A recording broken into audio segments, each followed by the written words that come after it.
দর্শক, আমরা আপনাদেরকে যদি বলি, গতকাল রোববার ট্রাইব্যুনালের চিফ প্রসিকিউটর মোহাম্মদ তাজুল ইসলাম জানিয়েছিলেন মানবতা বিরোধী অপরাধের মামলায় গ্রেপ্তার দেখিয়ে তাদের আন্তর্জাতিক অপরাধ ট্রাইব্যুনালে তোলা হবে।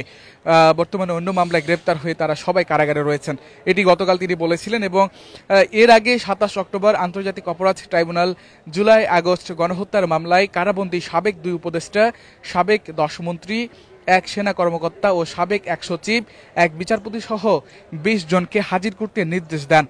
এর মধ্যে উপরের 12 জনকে 18 নভেম্বর হাজির করতে বলা হয়। এছাড়া পুলিশ ও সেনা কর্মকর্তাদের মধ্যে সাবেক IGP Abdullah Al Mamun, বরখাস্তকৃত major general Ziaul Ahsan, Abdullah আল কাফি, আরাফাত হোসেন, আবুল হাসান ও মাজাহারুল ইসলামকে গ্রেপ্তার দেখিয়ে 20 নভেম্বর ট্রাইব্যুনালে হাজির করার নির্দেশ দেওয়া হয়।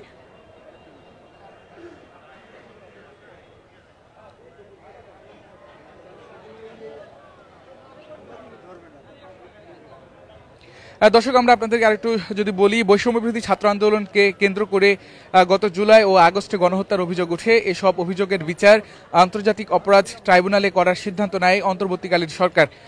এরই অংশ হিসেবে নতুন প্রসিকিউশন টিম ও তদন্ত সংস্থা গঠিত হয়েছে।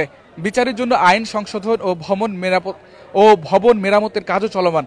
আমরা এখানে দেখছি আসলে ভবন মেরামতের কাজও চলমান রয়েছে। এবং গণ অভ্যুত্থানের পর শেখ হাসিনা সহ আওয়ামী লীগ, 14 দলের নেতা ও আইন শৃঙ্খলা রক্ষাকারী বাহিনীর সাবেক শীর্ষ কর্মকর্তাদের বিরুদ্ধে এখন পর্যন্ত গুম, হত্যা ও গণহত্যা সহ 100-র বেশি অভিযোগ ট্রাইব্যুনালে জমা পড়েছে।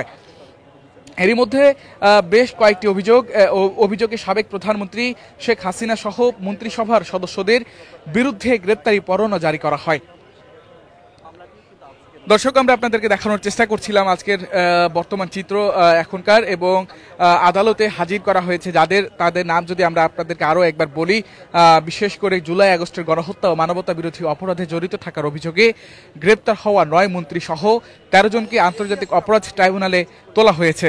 এবং গ্রেপ্তারি পরোয়ানা জারি করা 46 জনের মধ্যে এই প্রথম মানবতা বিরোধী অপরাধের অভিযোগে তাদের ট্রাইব্যুনালে তোলা হলো।